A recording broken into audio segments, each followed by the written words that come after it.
Hello বন্ধুরা, সবাই কেমন আছো? আশা করি সবাই ভালো আছো। আমিও খুব ভালো আছি। আজকে একটা নতুন রেসিপি নিয়ে চলে এসেছি। রেসিপি বলবো না, এটা কিন্তু আজকে কোনো রান্নাবান্না করব না। এখন শীতের একদম শেষ সময়। এখন এই মটরশুঁটিকে যদি আমরা সংরক্ষণ করে রাখতে পারি, কিন্তু সারা বছর আমরা কিন্তু প্রত্যেকটা রান্নায় মটরশুঁটি দিয়ে খুব সুন্দর করে রান্না করতে পারবো। আর এটা এক বছর কিভাবে সংরক্ষণ করে রাখা যাবে তারই রেসিপি আজকে, মানে তার পদ্ধতিটা আমি তোমাদের কাছে জানাবো। তো প্রথমে একটা প্যান নিয়ে নিয়েছি। তার মধ্যে এই গ্লাসের মাপ করে 2 গ্লাস মতো আমি জল দিয়েছি। কেন এই 2 গ্লাস জল দিলাম? কারণ আমার মটরশুঁটির পরিমাণটা অল্প, কারণ আমার বাড়িতে অনেক মটরশুঁটি আছে, সেটা পুরোটা ছাড়াতে পারিনি। 1 কেজি মতো মটরশুঁটি ছিল, তোমাদের দেখাবো বলে আমি 200 গ্রাম মতো মটরশুঁটি ছাড়িয়ে আমি এই পদ্ধতিটা তোমাদের দেখাচ্ছি। তো প্রথমেই আমি দিয়ে দিয়েছি 2 গ্লাস জল। এই 2 গ্লাস জল একটুখানি গরম হয়ে গেলে এর মধ্যে ছোটো চামচের 1 চামচ মতো প্রথমে দিয়ে দেবো লবণ। সেই 1 চামচই, ছোটো চামচের 1 চামচ দিয়ে দেবো চিনি। এই চিনিটা গুলিয়ে নেব। আর এর মধ্যে দিয়ে দেবো ভিনিগার দিয়ে দেবো 2 টেবিল স্পুন মতো।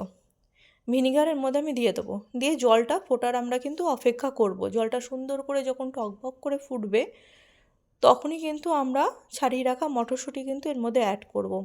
আর এইভাবে যদি মটরশুঁটি আপনারা এই ভিনিগার আমি দিয়ে দিলাম, এইভাবে মটরশুঁটি যদি সংরক্ষণ করে রাখতে পারেন, কিন্তু সারা বছর আপনারা কম বেশি করে কিন্তু মটরশুঁটি দিয়ে বিভিন্ন সবজির মধ্যে বা ফ্রাইড রাইস বলুন, পালং পনির বা পালং মাটার, এই সমস্ত জিনিস কিন্তু রেসিপি খুব সহজেই বাড়িতে করে খেতে পারবেন। কিনে আনতে হবে না। সবসময় তো মটরশুঁটি পাওয়া যায় না। এখন বাজারে অহরহ মটরশুঁটি, কিছুদিন পরে কিন্তু আর মটরশুঁটি পাওয়া যাবে না। তাই জন্য এই পদ্ধতি অবলম্বন করে কিন্তু তোমরাও কিন্তু মটরশুঁটি বাড়িতে সংরক্ষণ করে রাখতে পারো সারা বছরের জন্য। তো যত পরিমাণ বেশি কিনে এনে এইভাবে তোমরা বাড়িতে কিন্তু তাড়াতাড়ি সংরক্ষণ করে নাও। তো দেখো, কথা বলতে বলতে কিন্তু আমাদের জলটা টকবক করে ফুটতে শুরু করেছে।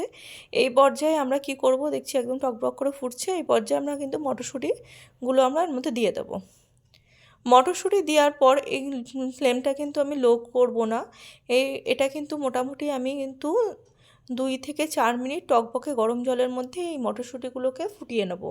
দেখতে হবে যেন সেদ্ধ না হয়ে যায়, মোটামুটি একটুখানি ফুটলেই হয়ে যাবে। এর মধ্যে আরেকটা জিনিস লক্ষ্য করবেন, এর মধ্যে ফ্রেশ মটরশুঁটি নিতে হবে। কোনো কিন্তু খারাপ মটরশুঁটি নিলে জিনিসটা নষ্ট হয়ে যাবে। ফ্রেশ একদম সুন্দর, যেগুলো কোনো নষ্ট না বা খাওয়া না, এরকম মটরশুঁটিই নেবে। তাহলে জিনিসটা কিন্তু ভালো, অনেক দিন পর্যন্ত ভালোভাবে সংরক্ষণ হবে। না হলে জিনিসটা ফাঙ্গাস হয়ে যেতে পারে, জিনিসটা ভালো হবে না। আর সংরক্ষণ করবেন সবসময় এয়ারটাইট কন্টেনারে, যেটার মধ্যে কোনো হাওয়া প্রবেশ করবে না। ডিপ ফ্রিজারে, মোটামুটি ডিপ ফ্রিজারেও রাখতে পারেন, এমনি ফ্রিজারেও রাখতে পারেন, তো সারা বছরই থাকবে। তো কথা একটু মাঝে মাঝে একটু নাড়িয়ে দিচ্ছি। কথা বলতে বলতে কিন্তু আমাদের 2 থেকে 4 মিনিট কিন্তু মোটামুটি হয়ে এসেছে। এবার দেখেছো মটরশুঁটিগুলো ওপরের দিকে চলে এসছে সমস্ত ভাসমান অবস্থায়। আমার কিন্তু মটরশুঁটিগুলো প্রায় হয়ে গেছে। এবার আমি কি করব, এবার আমি মটরশুঁটির গ্যাসটা অফ করে ওই মটরশুঁটিগুলো ছেঁকে আমি একটা সুতির কাপড়ের ওপর তুলে নেব। কারণ এর মধ্যে এক ফোঁটাও জল থাকা যাবে না। জল থাকলে কিন্তু জিনিসটা নষ্ট হয়ে যাবে। তার জন্য এটা আমি একটা সুতির কাপড়ের মধ্যে নিয়ে ভালো করে কিন্তু জলটা শুকিয়ে নিয়েছি। যতটা মানে গায়ে জল ছিল সম্পূর্ণ ড্রাই করে নিয়েছি। জল থাকলে জিনিসটা কিন্তু থাকবে না বেশি দিন। এটা কিন্তু তোমাদের মাথায় রাখতে হবে যে এক ফোঁটা পরিমাণও কিন্তু এখানে জল থাকলে চলবে না। তো ভালো করে আমি কিন্তু সুতির কাপড়ের ওপর দিয়ে নিয়েছি, সম্পূর্ণ ছেঁকে তুলে নিয়ে।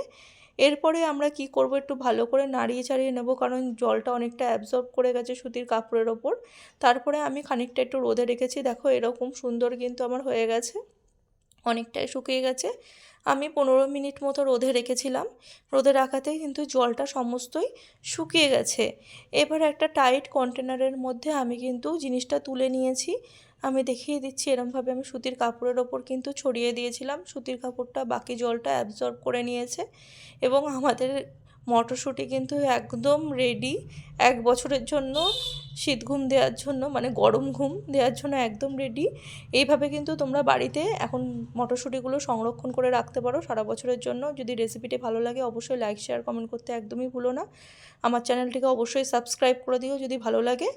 রেসিপি তো নয়, পদ্ধতি আর কি। তাহলে আজকের মতো আসি, টাটা।